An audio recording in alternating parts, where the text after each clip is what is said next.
The Saffron Robe by Tuesday Love sang Rampa.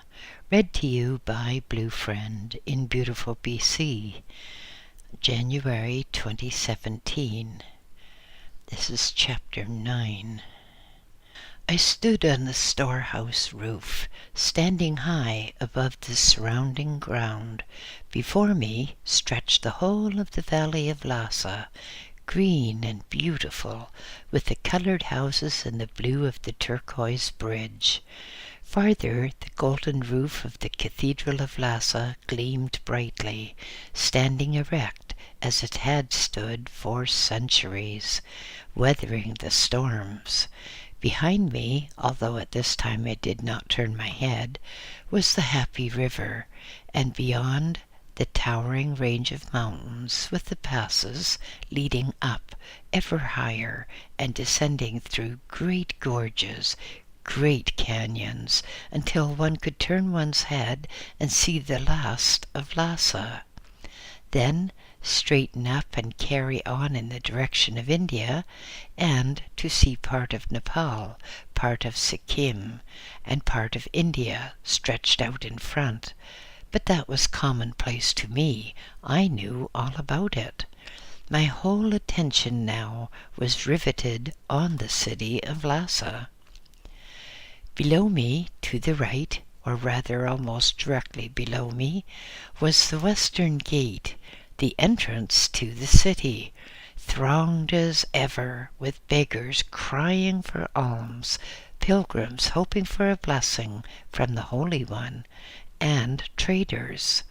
As I stood there, shading my eyes against the harsh light so that I could see more clearly, the rising voices carried their message to me.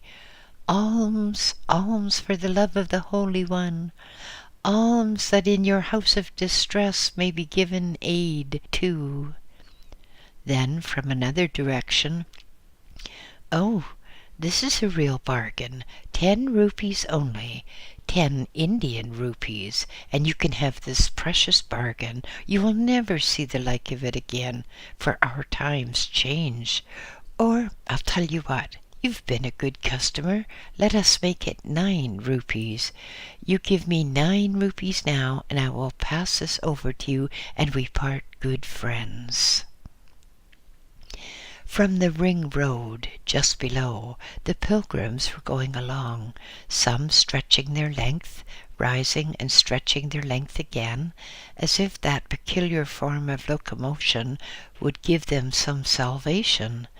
But others walked erect, gazing at the rock carvings, the colored rock carvings, which was one of the most beautiful features of this mountain. As they came into sight, I could hear them muttering, "Oh, there is someone on the roof there staring out. Do you think it is a lama?" The thought almost made me laugh. I, a small boy, standing aloft with the wind fluttering through my ragged robes.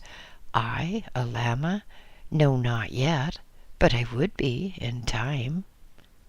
The pilgrims muttered away at their eternal Om Mani Padme Hum. The traders tried to sell them charms, prayer wheels, amulets, and horoscopes. Most of the horoscopes, the charms, and the amulets had been made in India and imported, but the pilgrims would not know that, nor would they know that none of these things had been blessed in the manner promised. But does not that happen in all countries, in all religions?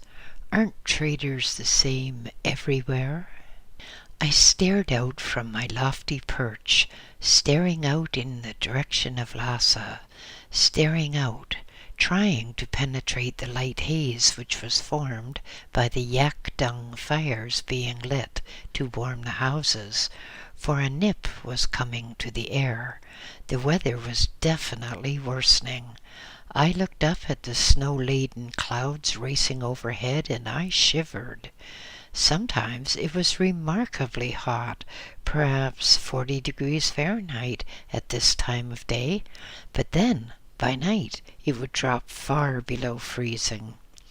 But not even the weather was of much concern to me at this particular moment. I eased myself, trying to take some of the weight off my elbows, which I rested on the wall in front of me, and I stared and stared until my eyes ached, and until I imagined that I saw that which I desired.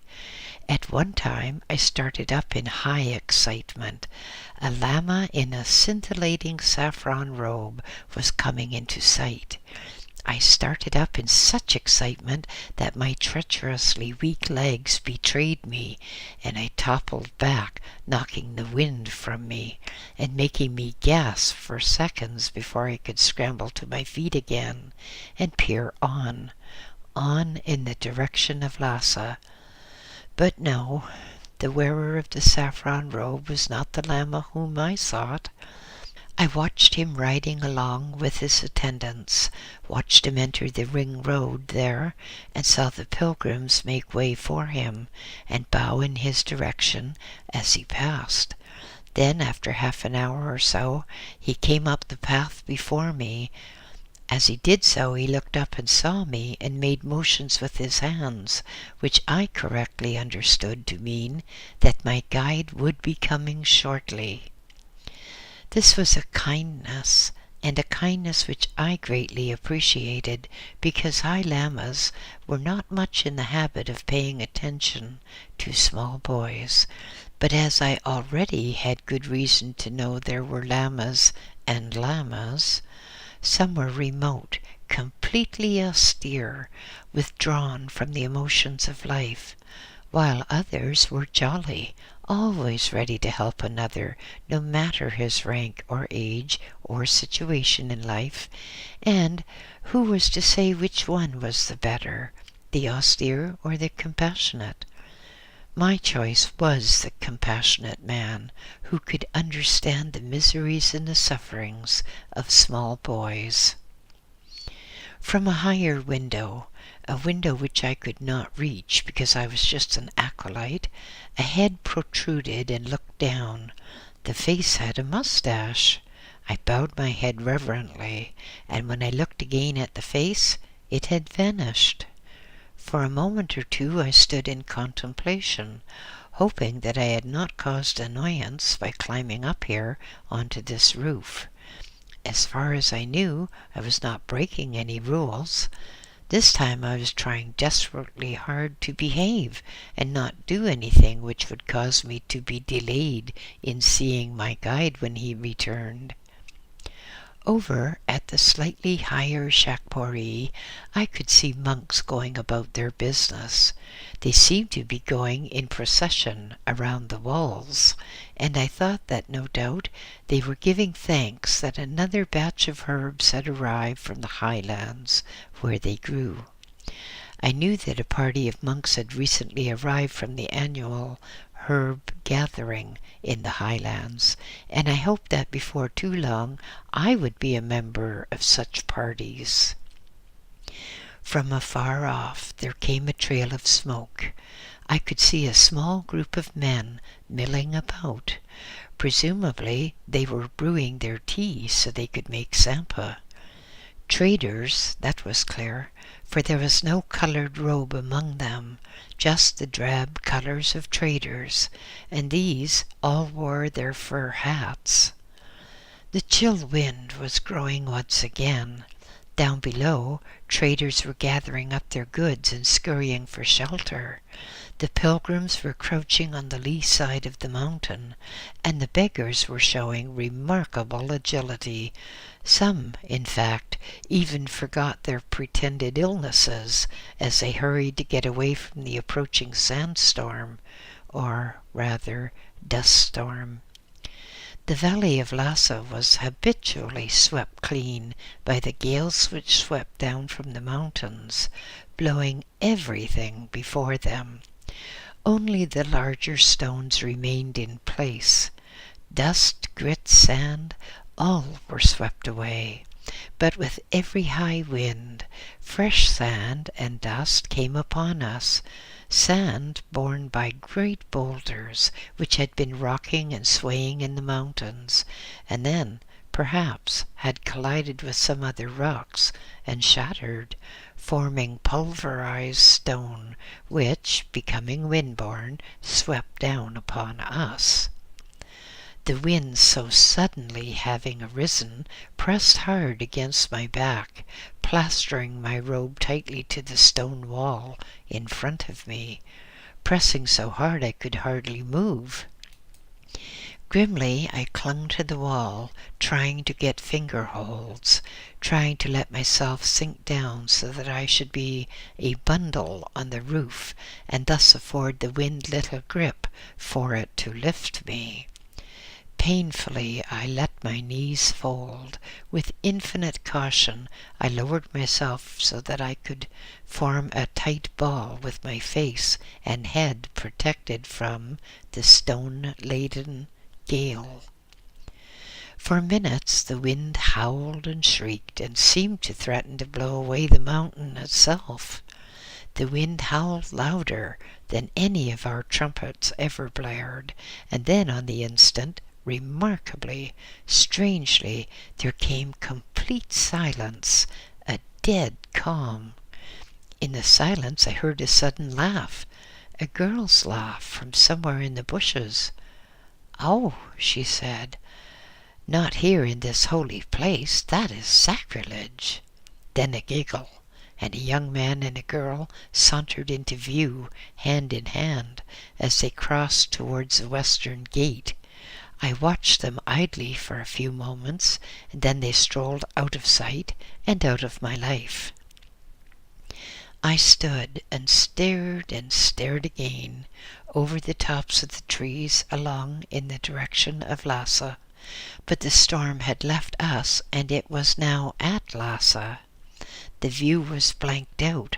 All I saw was a great cloud like a grey blanket held to intercept the view. The cloud was featureless, but it was travelling rapidly. It gave you the impression of two gods, each holding the end of a grey blanket and running with it. As I watched more and more, buildings became visible. Then the nunnery itself on the other side of Lhasa became visible, and the cloud went on receding rapidly down the valley, becoming smaller and smaller as it did, as the wind forces became spent and the heavier particles of dust and grit fell. But I was watching in the direction of Lhasa, not a silly dust cloud which I could see at any time. I rubbed my eyes and stared again. I tried to force myself to see more than was really there, but in the end I saw a small party of men just appearing beyond some buildings. Some of them were wearing saffron robes. They were too far away for me to see individuals, but I knew. I watched enthralled, and with my heart beating more rapidly than it was wont. The little group of men rode on sedately, not hurrying, an orderly procession. Gradually they approached the entrance of the turquoise bridge, and then were concealed from my gaze by that beautiful enclosed structure until they appeared again at the near end. I stared and stared, trying to imagine which was which. Gradually, with painful slowness, they came closer and closer. My heart leapt within me as at last I could recognize the one saffron robe in whom I was interested. I tried to dance with joy on the roof, but my legs would not permit me, so I braced my arms against the wall again in an unsuccessful attempt to control the trembling of my limbs, trembling more from excitement than from weakness on this occasion. The little cavalcade grew closer and closer, until at last they were hidden from me by the larger buildings of the village of Show beneath. I could hear the clatter of the horses' hooves. I could hear the rustle and grate of harness, and the occasional squeak of a leather bag being pressed, perhaps between rider and horse. I stood on tiptoe and tried to make myself taller so that I could see more. As I peered over the edge, I could just make out heads wending their way up the stepped path towards the main entrance. Briefly, one in the saffron robe looked up, smiled, and waved his hand. I was too overcome to wave back. I stood there and stared, and trembled with relief that soon he'd be with me again. A word was said to another lama, and he too looked up and smiled. This time I was able to force my features into a rather trembly sort of smile in return, because I was overcome with emotion. I could feel emotion welling up inside me, and I was desperately afraid that I was going to break down and prove that I was not a man. The little cavalcade mounted higher and higher, making for the main entrance to the patala, as was right for such an august party. Now, as I well knew, there would be a little delay, because my guide would have first to go to the inmost one and make his report, and then he would, in the fullness of time, make his way to his own rooms in the higher portion of the patala, whence, after a suitable interview, he would send a boy in search of me. I slithered down from my post and dusted my hands and knees and tried to make sure that my robe was fairly presentable. Then I made my way to the little house on the roof, entered it, and very carefully and slowly climbed down the ladder to the floor below. I had to make sure that I was available whenever a messenger came in search of me, and I wanted first of all to make sure that I was as tidy as I could make myself. Our ladders were rather hazardous contraptions for anyone who had any leg troubles.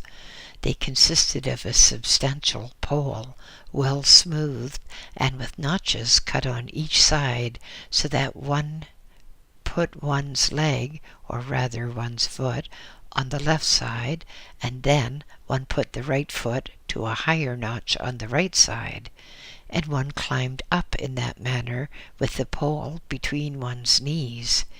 If one was not careful, or the pole was loose, one would slip around to the wrong side, often to the great glee of small boys.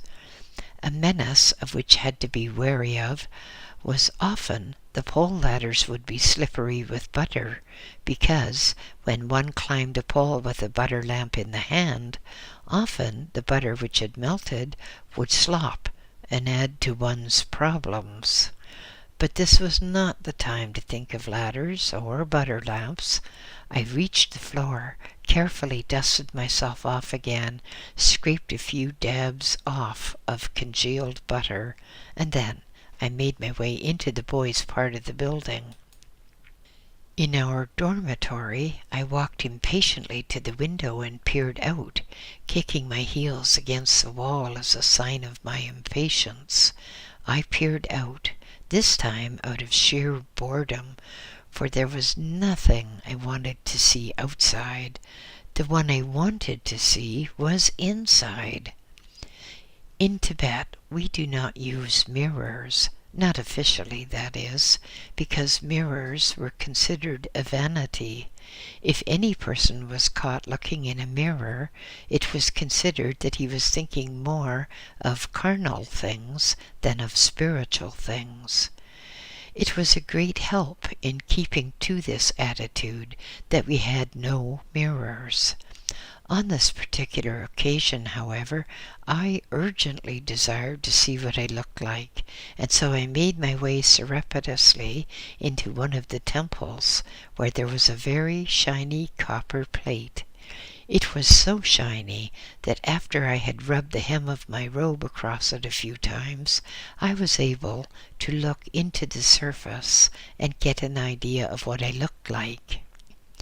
Having looked hard and long and feeling heartily discouraged at what I saw, I put back the plate and made my way in search of the barber monk, for I was looking like a blackhead.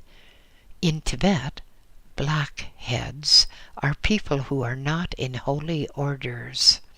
Monks and all those coming under acolyte, trappa, monk, or monastic orders shaved their heads, and so they were frequently known as red heads, because that is what we had when the sun did its worst.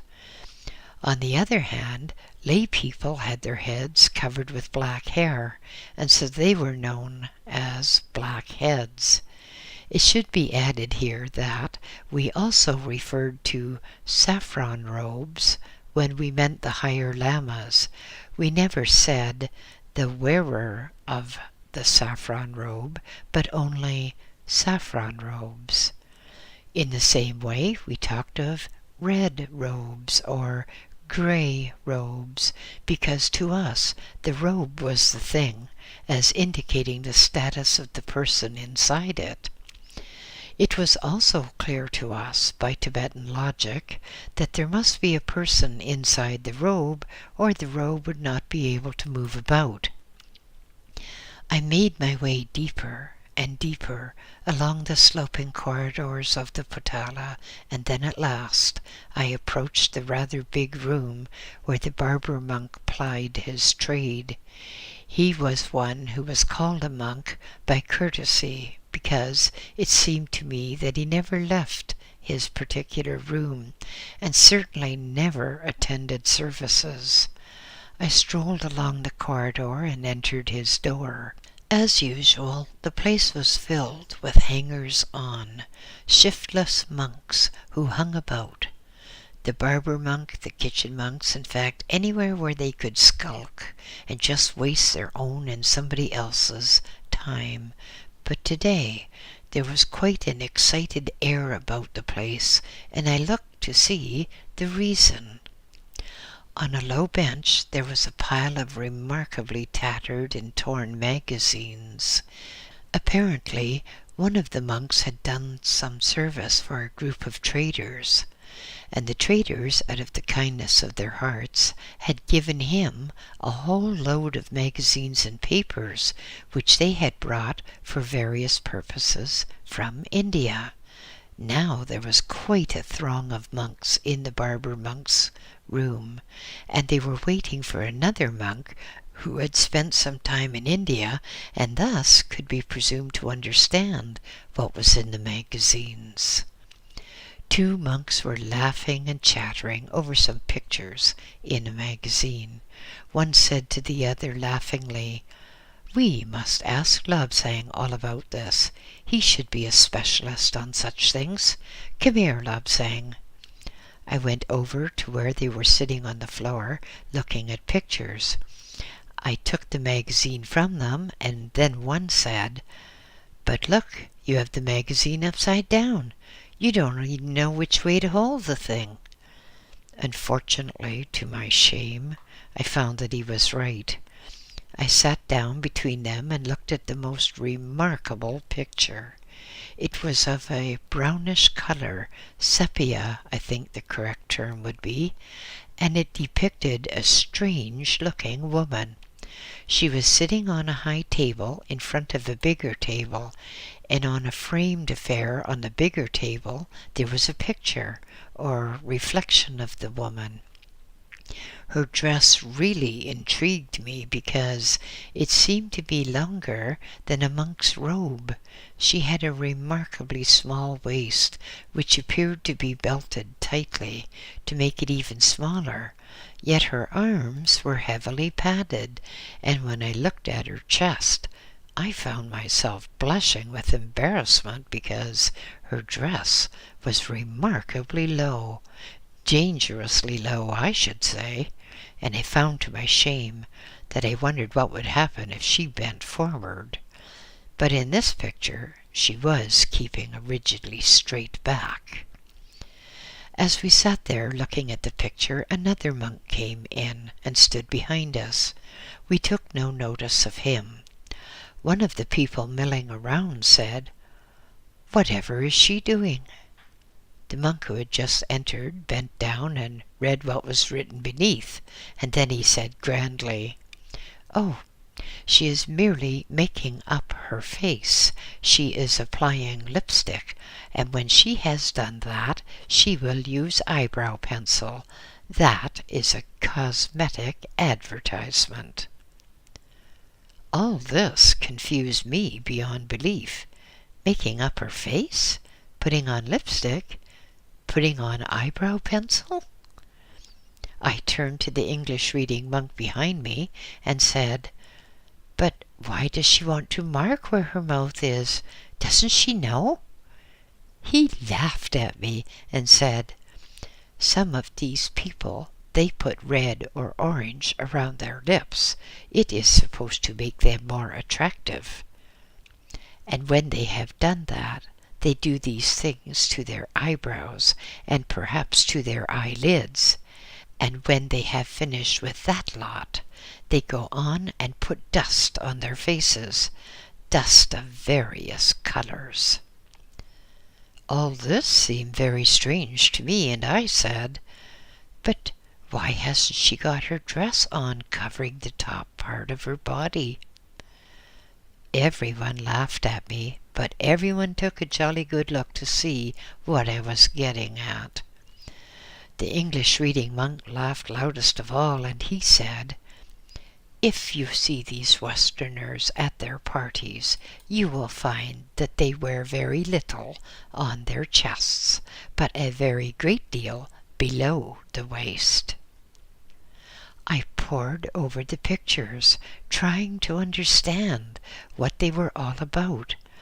I did not see how the woman could move about in such uncomfortable clothes. She appeared to have no feet, but the cloth went all the way down to the ground and trailed behind her. But I soon forgot all about that when I heard the English reading monk telling others about the magazines. "Look at this one. The date says 1915. There's a very great war on in the West, and it's going to envelope the whole world. People are fighting, killing each other, and they dig holes in the ground, and they stay in these holes, and when the rain comes, they nearly drown." "What is the war about?" asked another monk. "Oh, never mind what the war is about. Western people don't need any reason to fight. They just fight." He turned over a few magazines and then came to another. It showed a most remarkable thing. It seemed to be a great iron box, and according to the picture, it was running over the ground, running over soldiers who were trying to escape. "That," said the English reading monk, "is the latest invention. It is called a tank, and it might be a thing which will win the war." We looked, and we thought about the war. We thought about all the souls getting injured when their physical bodies were destroyed. I thought of how many sticks of incense would have to be burned to help all these wandering souls. "The British are raising another battalion of Gurkhas, I see," said the monk who read English, "but they never think of asking for any spiritual assistance from Tibet." I was rather glad they did not, because I could not see any sense in all the killing, all the bloodshed, all the suffering. It seemed so stupid to me that grown men had to squabble and come to blows just because one set of people could not agree with the other set of people. I sighed and shook my head in considerable exasperation to think that it was my unfortunate destiny to travel to the Western world later. All that had been foreordained, my future, had been told to me with extreme clarity, but I did not like any of the things that had been told to me. It entailed too much suffering, too much hardship. "Lapsang," a voice bawled at me. I looked up. There was the monk barber, motioning for me to come and sit on his three-legged stool. I did so, and he stood behind me and picked up the huge blade with which he shaved our heads. He did not use soap or water, of course. He just made a few strokes with the razor blade across a piece of stone, and then, grabbing my temples firmly with his left hand, he began the painful process of scraping off the stubble from my skull. None of us liked this process, and we all expected to end up with a bloody head, with the head nicked, chopped, and gashed. However, Tibetans are not soft. They do not run screaming at the first trace of pain. So I sat there while the monk barber scraped and scraped away. "I suppose I'd better trim your neck, eh?" he said. "Understand your guide has returned. You'll be wanting to rush off, eh?" With that he shoved my head down almost between my knees, and then scraped industriously at the long hair where my head joined my neck. All the time he kept blowing at me, blowing off the hair which he had cut, and each time, if I guessed the right time, I held my breath because his breath was, well, not pleasant. Apparently his teeth were rotting or something. At last, though, he finished his scraping, and we started to mop up the blood from the numerous scratches. Someone said, "Quickest way to stop that is to put a piece of paper on each scratch. Let's try it." So I ended up looking something like a scarecrow with little three-cornered bits of paper stuck to bloody patches. I had nothing better to do for a time, so I stayed in the barber monk's room and listened to all the conversation. It seemed that matters were in a very bad state in the Western world. It seemed that the world was just about aflame. There seemed to be trouble in Russia, trouble in England. The Irish people were making a commotion. Only we of Tibet were peaceful.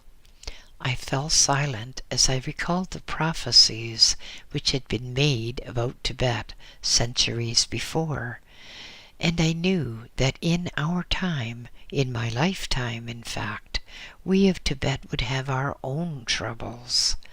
I knew also that our own beloved Dalai Lama would be the last actual Dalai Lama, and although there would be one more, he would not be of the same spiritual significance.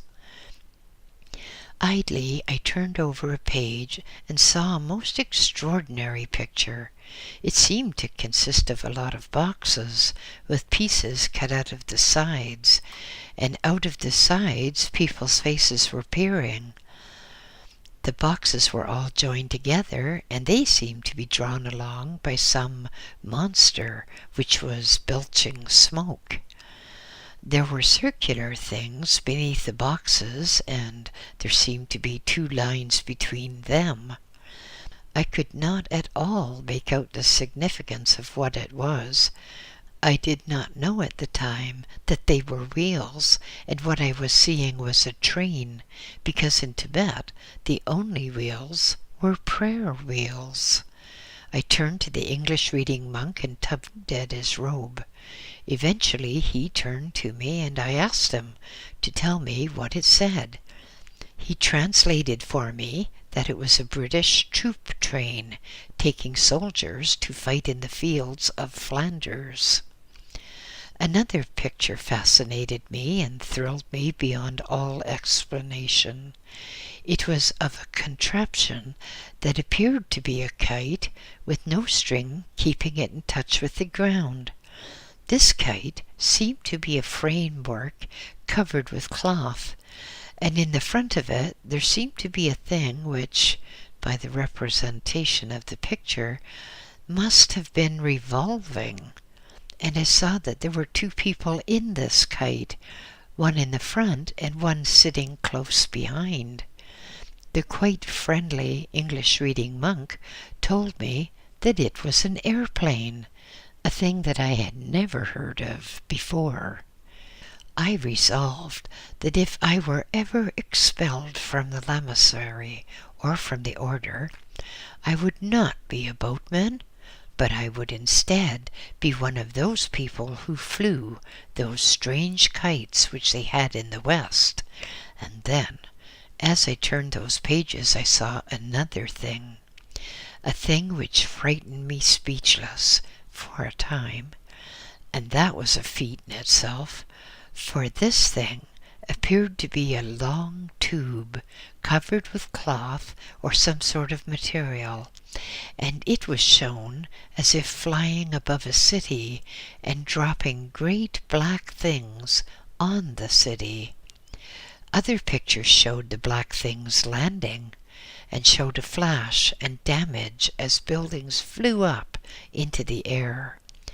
The monk told me that it was a thing called a zeppelin, which was used to bomb England, and that a bomb was a metal canister filled with high explosives, which blew everything from its path when it landed. It seemed to me that these magazines had nothing of peace in them. They were, instead, dealing only with war. I thought that I had looked enough at those pictures, which merely served to inflame men's angry passions, and so I put the magazines down, made my thanks to the English reading monk and to the barber monk, and I made my way upwards again to the dormitory, where I knew I could soon expect a messenger. The endless day drew on. Once again it was time for Sampa. I went down into the hall and had my meal with the others, but I confess the day was endless, endless. I had little appetite, but I thought I should take an advantage and eat while there was still time. Having cleaned my bowl, I left the dining hall, made my way up again to the dormitory, and stood for a time looking out of the window, watching the bustle that surrounded our buildings. End of chapter 9. Chapter 10. Soon there came to our corridor a boy yelling, "Labsang! Labsang!" I hastened across the room and met him at the door as he was about to enter. "Phew!" he exclaimed, wiping imaginary perspiration from his brow. "I've looked everywhere for you. Been in hiding or something? Your guide wants you." "What does he look like?" I asked in some anxiety. "Look like? What do you expect him to look like? You saw him just a few days ago. What's wrong with you? Are you sick or something?" The boy wandered off, muttering about stupid. I turned away and pulled my robe straight, and felt to be sure that my bowl and charm box was in place, and then I walked up the corridor. It was a pleasure to leave the boys' quarters with the smeared lime-washed walls and enter the much more ornate lama's quarters. As I wandered softly along, I could see into most of the rooms I passed. Most of the lamas kept their doors open.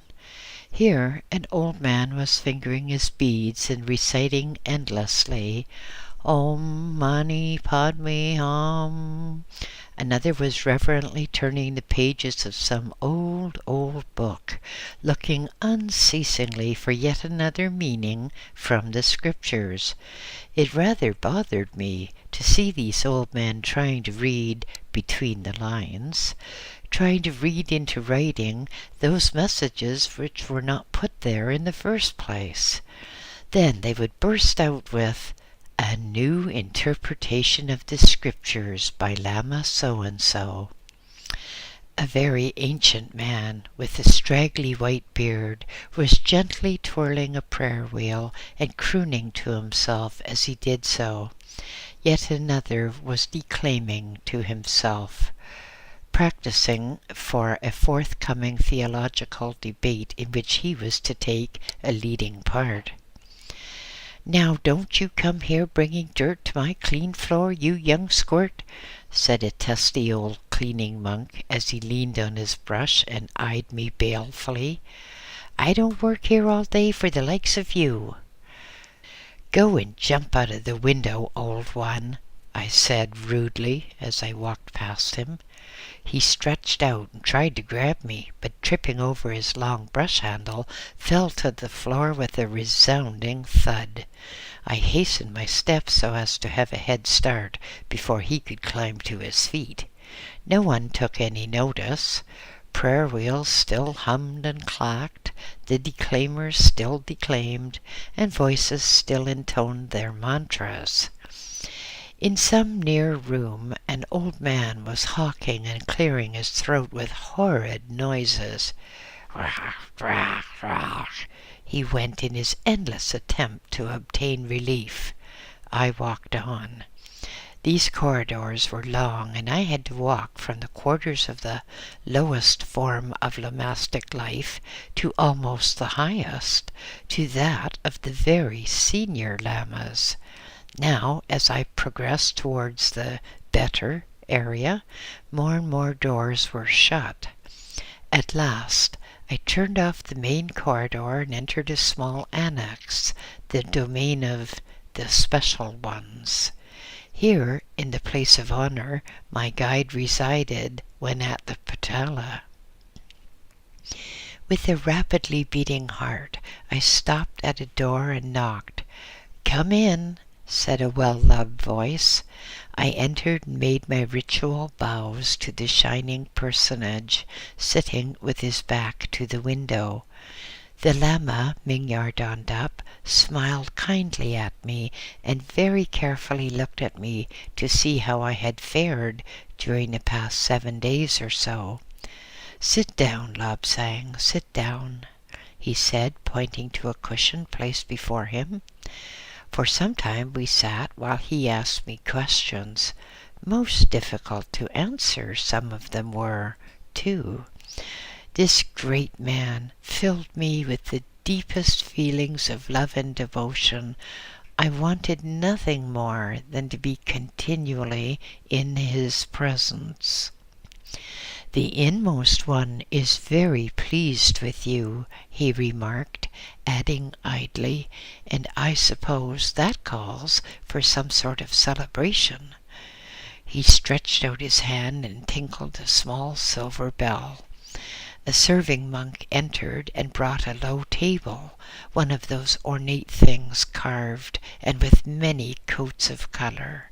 I was always afraid of scratching or marking these wretched things. The table was placed to the right of my guide. Smiling at me, the Lama turned to the serving monk and said, "You have the plain table ready for Lobsang?" "Yes, master," the man replied. "I will fetch it now." He left, soon returning with a very plain table, which had the best ornaments of all. It was laden with things from India, sweet and sticky cakes which were covered with some sort of syrup, which had then been sprinkled with sugar, pickled walnuts, special chestnuts which had been brought from a far, far country, and many other items which delighted my heart. The serving monk smiled slightly as he also put beside me a large jar of the herbs which we used when afflicted with indigestion. Another serving monk entered, bearing small cups and a large jug full of steaming Indian tea. At a sign from my guide, they withdrew, and I had a pleasant change from Sampa. I did not bother to think about the other acolytes, who probably never in their lives had tasted anything except Sampa.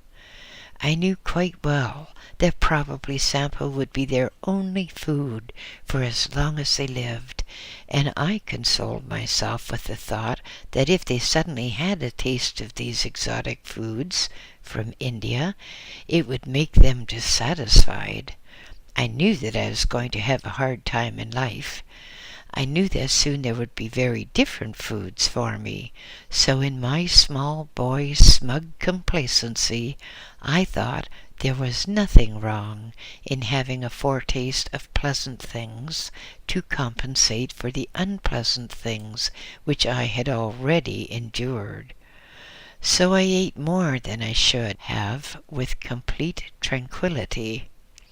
My guide remained silent, and all he had was tea, the Indian variety. But eventually, with a sigh of the utmost regret, I decided that I could not take even another crumb. In fact, the mere sight of that wretched food was beginning to appear distasteful to me. It was coloring my outlook, and I felt, well, as if enemies were fighting inside me. I became aware that certain unwanted specks were floating before my eyes, so I had no more to eat, and before long I had to withdraw to another place, for the food had stretched my stomach rather painfully. When I returned, somewhat paler, considerably lighter, and a little shaken, my guide was still sitting, still unruffled, quite benign. He smiled at me as I settled myself again, saying, "Well, now you've had and lost most of your tea, you at least have the memory of it, and that might help you. We will talk about various things." I settled myself very comfortably. His eyes were roaming, no doubt wondering how my injuries were, and then he told me. I had a talk with the inmost one, who told me of your, flying on to the golden roof. His Holiness told me all about it, told me what he had seen, and told me that you risked expulsion to tell him the truth. He's very pleased with you, very pleased with the reports he has had about you. Very pleased with what he's seen, for he was watching you when you were looking for me, and now I have special orders about you. The Lama looked at me, smiled slightly, possibly amused at the expression which I knew was on my face. More trouble, I thought, more tales of woe to come, more hardships to endure now, so that they won't appear so bad in the future by comparison. I am sick of the hardship, I thought to myself. Why can't I be like some of those people who flew those kites in a battle, or drove those roaring steam boxes with a lot of soldiers? I thought, too, I would rather like to be in charge of one of those metal things which floated on water and took a lot of people between countries. Then my attention wandered, and I pondered the question, how could they be metal? Anyone would know that metal was heavier than water, and so it would sink. There must be a catch to it, I decided. They could not be metal at all. That monk must have been telling me a story. I looked up to see my guide laughing at me. He'd been following my thoughts by telepathy, and he was really amused. Those kites are airplanes. The steam dragon is a train, and those iron boxes are ships. And, yes, iron ships really do float. I will tell you all about that later, but for the moment we have other things in mind. He rang his bell again. A serving monk entered and removed the table which had been before me, smiling ruefully at all the havoc I had made of the foods from India. My guide said we wanted more tea, and we waited while a fresh lot was brought to us. "I prefer Indian tea to China tea," said my guide. I agreed with him. China tea always rather sickened me. I did not know why, because I was obviously more used to China tea, but the Indian tea seemed to be more pleasant. Our discussion on the matter of tea was interrupted by the serving monk bringing in a fresh supply. He withdrew as my guide poured fresh cups of tea. His Holiness has said that you be withdrawn from the ordinary standard classes. Instead, you are to move into an apartment next to mine, and you are to be taught by me and by the leading Lama specialists. You have the task of preserving much of the ancient knowledge, and later you will have to put much of that knowledge into writing. For our most alert seers have forecast the future of our country, saying that we shall be invaded, and much that is in this lamasery and others will be ravaged and destroyed. Through the wisdom of the Inmost One, certain records are already being copied, so that copies will remain here to be destroyed, and the original ones will be taken far, far away, where no invader will be able to reach. First, you will have to be taught extensively about the metaphysical arts. He stopped speaking and rose to his feet and moved into another room. I heard him rustling about, and then he came back carrying a very plain wooden box, which he brought and placed on the ornamental table. He sat down before me and for a moment or two remained silent. Years and years ago, people were very different from what they are now. Years and years ago, people could call upon the natural laws and use senses which humanity has now lost, except in certain rare instances. Many hundreds of centuries ago, people were telepathic and clairvoyant, but through using such powers for evil purposes, humans as a whole have lost the ability. The whole of those powers now are atrophied. Worse, humans now generally deny the existence of such powers. You will find when you move about to different countries that when you leave Tibet and India, it will not be wise to talk of clairvoyance, astral traveling, levitation, or telepathy, because people will merely say, "Prove it, prove it. You talk in riddles, you talk nonsense. There is no such thing as this, or that, or something else. If there were, science would have discovered it." He withdrew into himself for a moment, and a shadow crossed his features. He had traveled extensively, and although he looked young, well, actually he looked ageless. One could not say if he were an old lama or a young man. His flesh was firm and his face fairly unlined. He radiated health and vitality. Yet I knew that he had traveled to faraway Europe, traveled to Japan, China, and India. I knew, too, that he had seen some of the most amazing experiences. Sometimes, when he was sitting, he would look at some magazine which had been brought over the mountains from India, and then he would sigh with sorrow at the folly of warring mankind. There was one particular magazine which really interested him, and whenever he could, he had brought it from India. It was a peculiar sort of magazine called London Illustrated. I found odd copies of the magazine to be a great source of information, giving me pictures about things quite beyond my understanding. I was interested in what were called advertisements, and whenever I could, I tried to read the pictures, and then, as opportunity presented itself, I would find someone who knew enough of the strange language to tell me about the wording. I sat and looked at my guide.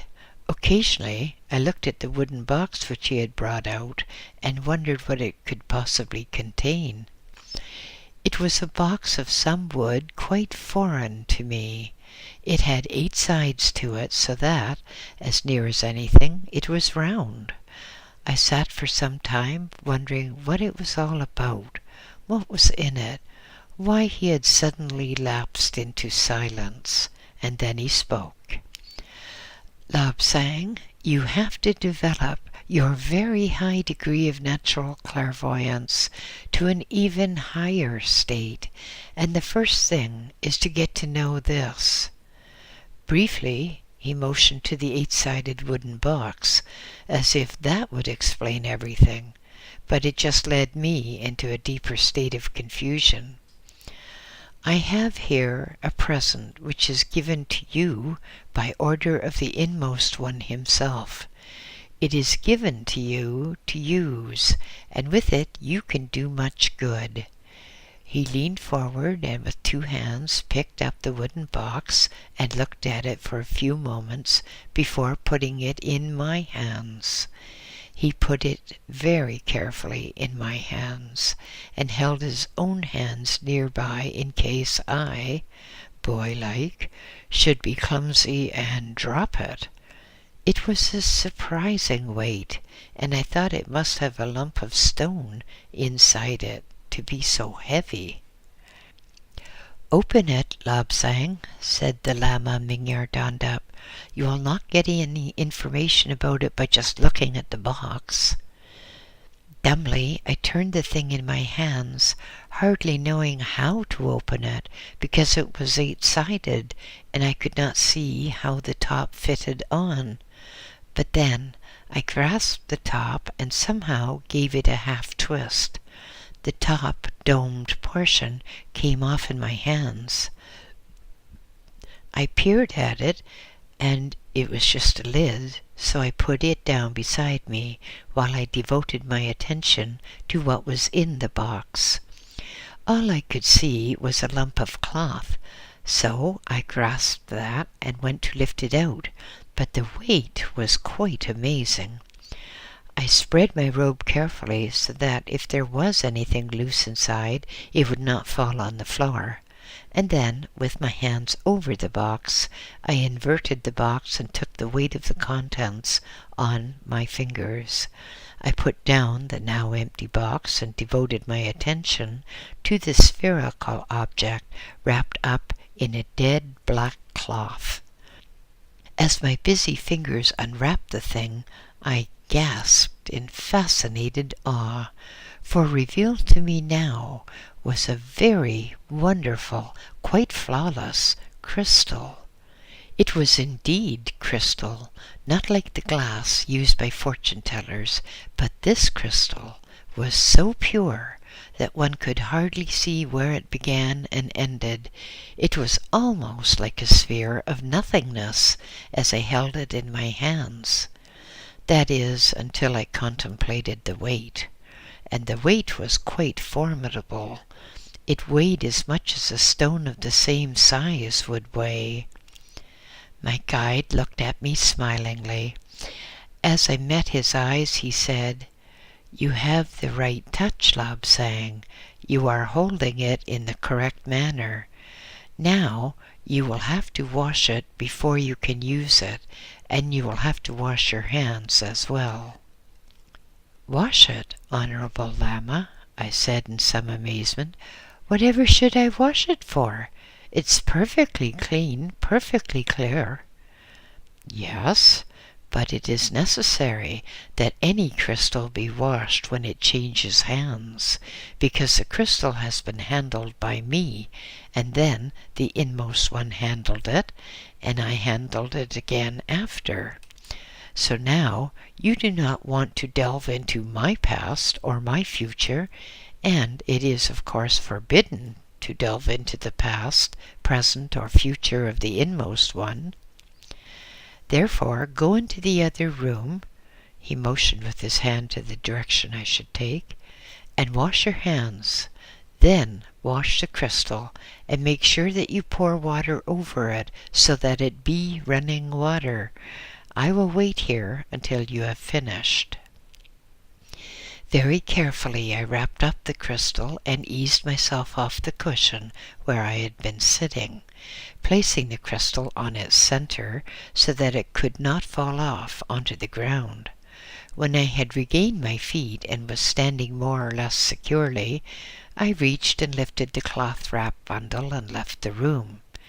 It was a beautiful thing to hold in water.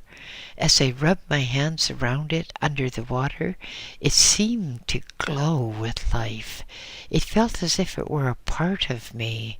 It felt as if it belonged to me, as indeed now it did. I gently set it aside and washed my own hands, making sure that I used plenty of fine sand, and then I rinsed them and went back and rewashed the crystal, holding it beneath a jug which I inverted while the water splashed over the crystal, making a little rainbow as the falling drops were struck by the incoming sunlight. With the crystal clean, and my hands clean too, I returned to the room of my guide, the Lama Minyardandap. You and I are going to be much closer in the future. We're going to live next door to each other, for so the inmost one has decreed. You are not to sleep in the dormitory after this night. Arrangements are being made whereby when we return to Shakpuri tomorrow, you will have a room next to mine. You will study with me, and you will study with learned lamas who have seen much, done much, and traveled in the astral. You will also keep your crystal in your room, and no one else must touch it, because it would give a different influence to it. Now, move your cushion and sit with your back to the light. I shuffled round, and with my back to the light, I sat rather close to the window, carefully clutching the crystal in my hands, but my guide was not satisfied. No, be sure that no ray of light falls on the crystal, for if it does, you will make false reflections within. It is necessary that there be no points of light in the crystal. Instead, you must be aware of it, but not aware of its exact circumference. He rose to his feet and pulled an oil silk curtain over the window, subduing the sunlight and making the room flood with a pale blue glow, almost as if twilight had come upon us. It should be said that we had very little glass in Lhasa, or rather, very little glass in Tibet, because all glass had to be brought across the mountains on the backs of traders or on the backs of their pack animals, and in the sudden storms which beset our city, glass would be shattered immediately by the wind-driven stones. Thus, we had shutters made of different material. Some were of wood, and others were of oil silk or similar, which shut out the wind and shut out the dust. But the oil silk was the best because it let sunlight filter through. At last I was in a position which my guide considered to be suitable. I was sitting with my legs tucked underneath me, not in the lotus position, because my legs had been too much damaged for that. But I was sitting with my legs tucked under me and my feet were protruding to the right. In my lap, my cupped hands held the crystal, held it beneath so that I could not see my hands under the bulging sides of that globe. My head was bowed, and I had to look at the crystal, or in the crystal, without actually seeing, without actually focusing. Instead, to see correctly in a crystal, one must focus at a point in infinity, because if one focused directly at the crystal, one focuses automatically on any smear or speck of dust or any reflection, and that usually destroys the effect. So, I was taught to always focus at some point in infinity while apparently looking through the crystal. I was reminded of my experiences in the temple when I had seen the wandering souls come in range, and where the 9 lamas had been doing their chant, punctuating each reference to a stick of incense by the tinkling of a silver bell. My guide smiled across at me and said, "Now, there is no time to do any crystal gazing or scrying for the moment, because you will be taught properly, and this is a case of more haste, less speed. You want to learn how to hold the thing properly, as indeed you're doing now, but you want to learn the different methods of holding for different occasions. If you want world affairs, you use the crystal on a stand. Or if you want to read about one individual, you take the crystal and let the inquirer hold it first, after which you take it from him, and if you're properly trained, you can see that which he wants to know." Just at that moment, pandemonium broke out above us. There was the deep, roaring, discordant sound of the conches, like yaks lowing in the meadows, a ululating sound which wobbled up and down the scale like an excessively fat monk trying to waddle along. I could never discern any music in the conches. Others could, and they told me it was because I was tone deaf. After the conches came the blare of the temple trumpets, and the ringing of bells and the beating of wooden drums. My guide turned to me and said, "Well, Lobsang, you and I had better go to service, because the inmost one will be there, and it is common courtesy for us to go on our last evening here at the Potala. I must hurry off. You come at your own speed." So saying, he rose to his feet, gave me a pat on the shoulder, and hurried out. Very carefully I wrapped up my crystal, wrapped it very, very carefully indeed, and then, with the utmost caution, I put it back in the 8-sided wooden box. I put it on the table by the seat of my guide, the Lama Mingyar Dondap, and then I too followed down the corridor. Acolytes, monks, and lamas were hurrying along from all directions. It reminded me of a disturbed colony of ants rushing along. People seemed to be in a hurry so that they could get in the best position relative to their own class. I was in no hurry so long as I got somewhere and could sit without being seen. That was all I asked. The sound of the conches ceased. The blaring of the trumpets ended. By now the stream entering the temple had diminished to a trickle, and I found myself following at the tail end.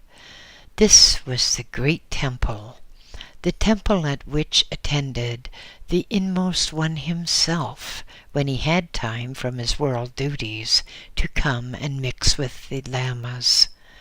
The great pillars supporting the roof seemed to soar into the blackness of night. Above us there were the ever-present clouds of incense smoke, greys and blues and whites swirling and intermingling, and yet never seeming to settle out into one particular shade, for all these clouds of incense seemed in some way to retain their own individuality. Small boys were rushing around with the flaring torches, lighting more and more butter lamps, which sputtered and hissed and then burst into flames. Here and there was a lamp which had not been properly lighted, because one had first to rather melt the butter so that it became liquid like oil, otherwise the wick should be floating, merely charred and smouldered, and made us sneeze with the smoke. At last sufficient lamps were lit, and huge sticks of incense were brought out, and they too were lit, and then extinguished so that they glowed red and gave out great clouds of smoke. As I looked about me, I saw all the lamas in one group, in rows facing each other, and the next row would be back to back, and so on, facing each other, and the next row would be back to back again. Farther out from them were the monks sitting in a similar manner, and beyond those the acolytes. The lamas had little tables about a foot high on which reposed various small items, including the ever-present silver bell. Some had wooden drums, and later, as the service started, the lector, standing at his lectern, would read out passages from our sacred books, and the lamas and monks in unison would chant. And the lamas would, at the completion of each passage, ring their bells, while others would tap with their fingers on the drums. Again and again, to signify the end of some particular part of the service, there would be the rumbling of the conches from somewhere in the distance, somewhere in the dim recesses of the temple. I looked on, but it was merely a spectacle to me. It was merely religious discipline, and I decided at some time, when I had time, I would ask my guide why it was necessary to go through this ceremony. I wondered if it made people any better, because I had seen so many monks who were very devout, very devoted indeed to their service attendances, but away from the temples, away from the services, they were sadistic bullies. Yet others, who never went near the temples, were kind-hearted and considerate, and would always do something to help the poor bewildered small boy who didn't know what to do next, and who was always afraid of getting into trouble because so many adults hated to be asked things by small boys. I looked to the center of the temple, the center of the lamastic group, and I looked at our revered, beloved inmost one, sitting there, serene and calm, with a very strong aura of spirituality, and I resolved that I would at all times try to model myself on him and on my guide, the Lama Mingyar Dondap. The service went on, and I'm afraid that I must have fallen asleep behind one of the pillars, because I knew nothing more until there was the loud ringing of the bells and the roaring of conches again, and then the sound as of a multitude rising to their feet, and the indefinable noises which a lot of men make when they're making for an exit. So I rubbed my eyes with my knuckles and tried to look intelligent, tried to look awake as if I'd been paying attention. Wearily I went along, again at the tail end, to our common dormitory, thinking how glad I was that after this night I should not be sleeping with the whole crowd of boys who rent the night with their snores and cries, but after this night I should be able to sleep alone. In the dormitory, as I prepared to wrap myself in my blanket, a boy was trying to talk to me, saying how wonderful he thought it was that I was going to have a place of my own. But he yawned heavily in the middle of his sentence and just fell to the ground sound asleep. I walked to the window, wrapped in my blanket, and looked out again at the starry night, at the spume of snow tearing away from the mountain tops and lit most beautifully by the rays of the rising moon. Then I, too, lay down and slept, and thought of nothing. My sleep was dreamless and peaceful. End of chapter 10.